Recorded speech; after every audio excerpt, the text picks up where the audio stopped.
Hello students, how are you? I hope you all are fine.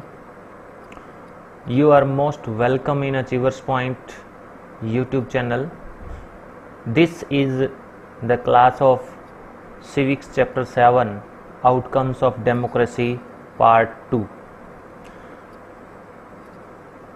Before this, we have already uploaded a video of Part 1. We have discussed several topics in that video, and today in this video we are going to discuss the remaining topics of this chapter, and I will try my best to make you understand these topics. So before starting this video, I want to make a request to please subscribe my channel Achievers Point. Here you will get all the videos of 10th class social science and +1 and +2 history.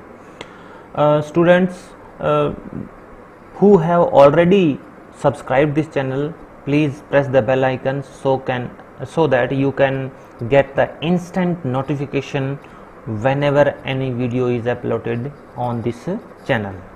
So let's begin. I hope you all will understand this topic very well.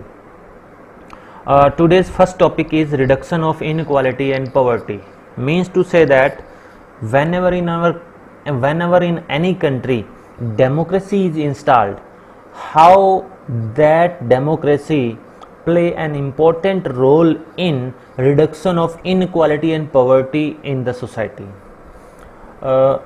First of all, I can say that whenever we are talking about democracy, a form of government which is people's own government, or here whenever this is people's own government, this democracy provide all individuals equal weight in the electing their representatives. Means to say democracy के अंदर सभी लोगों को अपने अपने representatives elect करने के लिए बराबर का हिस्सा जो है उन्हें मिलता है, ठीक है. लेकिन but along with it we find that in these democracies economic inequalities grow time to time, ठीक है. टाइम टू टाइम जो है इकोनॉमिक इनइक्वालिटीज जो है वो बढ़ती जाती है. कैसे बढ़ती जाती है कि किसी भी डेमोक्रेसी के अंदर एक small number of ultra rich people होते हैं, थोड़ी सी संख्या के अंदर बहुत ज्यादा अमीर लोग होते हैं, उनके पास देश का जो धन है और इनकम है उसका बहुत बड़ा हिस्सा उनके पास होता है, और इस तरह से देश का रुपया जो है उन देशों के हाथ में इकट्ठा होना शुरू हो जाता है और देश की टोटल इनकम के अंदर उनका शेयर लगातार बढ़ता चला जाता है. और जो लोग सोसाइटी के निचले स्तर पर होते हैं, बॉटम पर होते हैं, उनकी इनकम जो है लगातार कम होती चली जाती है. और कई बार तो ऐसा होता है कि उन्हें अपने जीवन की जो बेसिक नीड्स है, चाहे उनका भोजन है, कपड़े हैं, घर है, शिक्षा है, स्वास्थ्य है, ये जरूरतें भी उनकी पूरी नहीं हो पाती है, ये जरूरतें भी पूरी होना मुश्किल हो जाती है. और इस तरह से हम देख सकते हैं कि एक्चुअल लाइफ के अंदर डेमोक्रेसीज जो होती है वो कहीं भी इकोनॉमिक डिस्पैरिटीज को कम करती हुई नजर नहीं आती है, वो अपने इस मकसद में सक्सेसफुल नहीं हो पाती है. एग्जाम्पल देख सकते हैं, जैसे हमारे देश का एग्जाम्पल ले लें या किसी भी देश का एग्जाम्पल ले लें, वहां पर जो पुअर पीपल होते हैं, गरीब लोग होते हैं, वो वोटर्स का एक बड़ा हिस्सा होता है. लेकिन उस देश की कोई भी पार्टी जो है अपने इन वोट्स को जो है लॉस नहीं करना चाहती, उसको खोना नहीं चाहती है. इसके बावजूद डेमोक्रेटिक इलेक्टेड रिप्रेजेंटेटिव्स होते हैं या गवर्नमेंट होते हैं, वो कहीं भी किसी भी तरह से इस गरीबी को घटाते हुए प्रतीत नहीं होते हैं या इस गरीबी को घटाने में इंटरेस्टेड ही नजर नहीं आते हैं, ठीक है. और कई बार जो दूसरे देश है उनके अंदर तो ये सिचुएशन जो है और भी ज्यादा बुरे हालात है. वहां पर बांग्लादेश एक ऐसा देश है जहां पर बांग्लादेश की आधी से ज्यादा जनसंख्या जो है वो गरीबी के अंदर अपना जीवन बसर कर रही है. इस तरह से हम देखते हैं कि डेमोक्रेसी जो है better form of the government है, पॉलिटिकल अरीना के अंदर लोगों को इक्वल फुटिंग प्रोवाइड करती है. लेकिन जब बात इकोनॉमिक इनइक्वालिटीज की आती है, इकोनॉमिक डिस्पैरिटीज की आती है, तो यहां पर ये अपना काम करते हुए नजर नहीं आती है डेमोक्रेसी, क्या कि वो इन इकोनॉमिक डिस्पैरिटीज को कम करने में कामयाब नहीं होती है। नेक्स्ट टॉपिक आ जाता है हमारा अकोमोडेशन ऑफ सोशल डाइवर्सिटी, कि हम जिस सोसाइटी के अंदर रहते हैं वहां पर आप देखते हैं कि विभिन्न तरह के लोग, विभिन्न धर्मों से बिलोंग करने वाले लोग, विभिन्न भाषाई डिफरेंट कल्चर वाले लोग, सभी लोग एक साथ मिलकर रहते हैं। तो इनके बीच में डेमोक्रेसी अकोमोडेट कैसे करती है, ठीक है, यानी इन सभी सोशल डाइवर्सिटीज के बीच में तालमेल कैसे बैठाती है, ये हम इस टॉपिक के अंदर पढ़ने जा रहे हैं। ठीक है, तो सबसे पहले तो बात ये है कि कोई भी सोसाइटी अपने अंदर के डिफरेंट ग्रुप्स के बीच में जो कन्फ्लिक्ट्स होते हैं, झगड़े होते हैं या संघर्ष होते हैं, उसको पूर्ण रूप से या हमेशा के लिए खत्म कर ही नहीं सकती, लेकिन इन डिफरेंसेस को समझना हमें सीखना होगा, इन डिफरेंसेस का रिस्पेक्ट करना हमें सीखना होगा। ठीक है, तो एक डेमोक्रेसी के द्वारा इस आउटकम को अचीव करने के लिए दो कंडीशंस को पूरा करना बहुत जरूरी है। नंबर 1, दो कंडीशंस कौन सी है?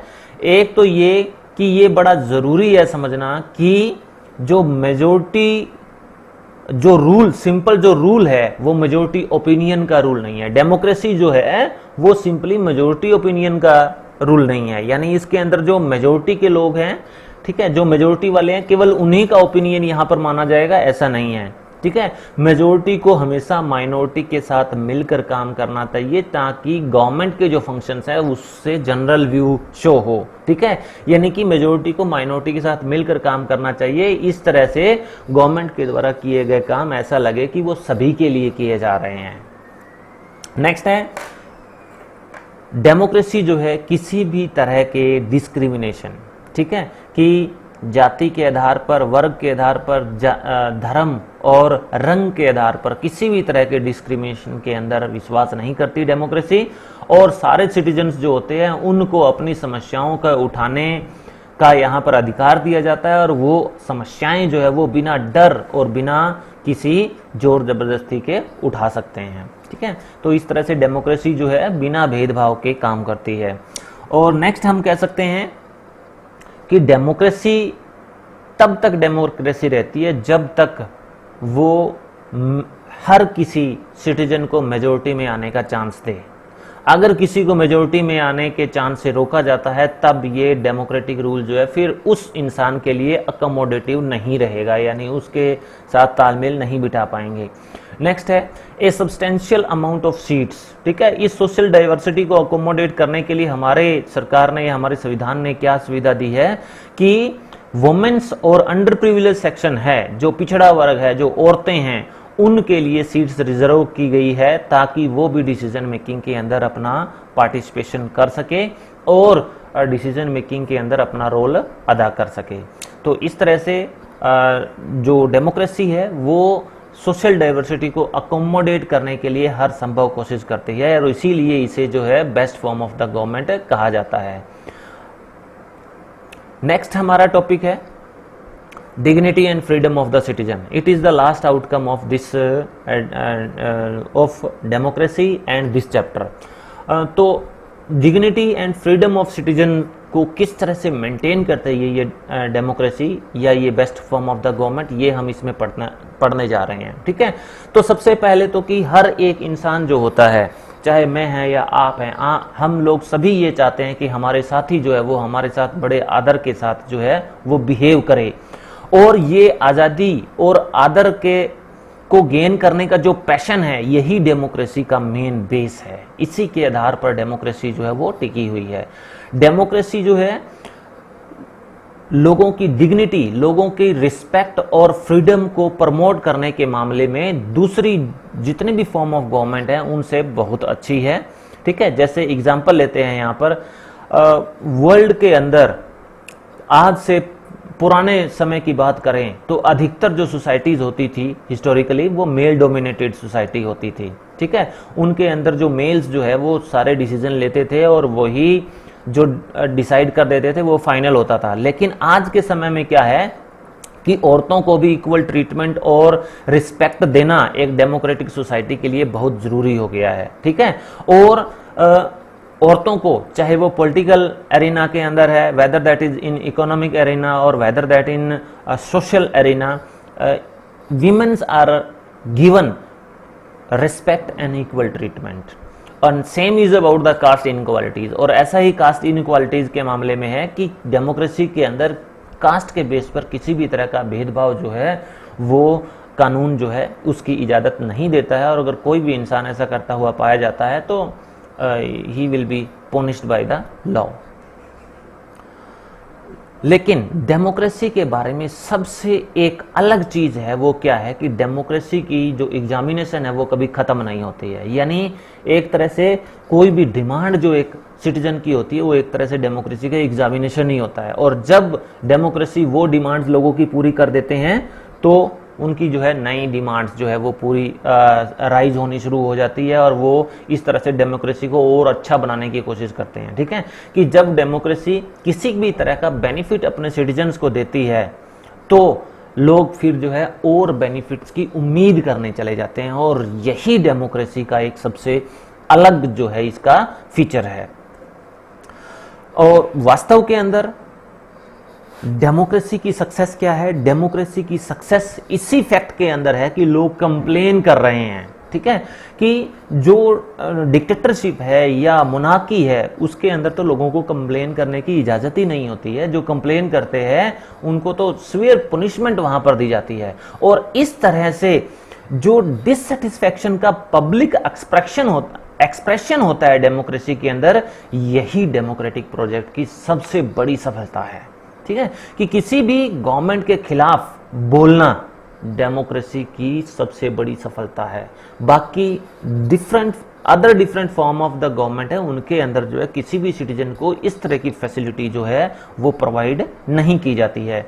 तो इस तरह से हमारा ये चैप्टर इस second part of the video के अंदर कंप्लीट हो गया है, और आई होप आप सभी बच्चों को बहुत अच्छे से समझ में आया है। और इफ फिर भी अगर आपको किसी भी तरह का कोई डाउट है तो आप इस वीडियो के कमेंट सेक्शन के अंदर जाकर मुझसे अपने डाउट शेयर कर सकते हैं। आपके हर डाउट का समाधान जो है वो प्रोवाइड किया जाएगा, और इस तरह से आपको अपना सॉल्यूशन मिलेगा।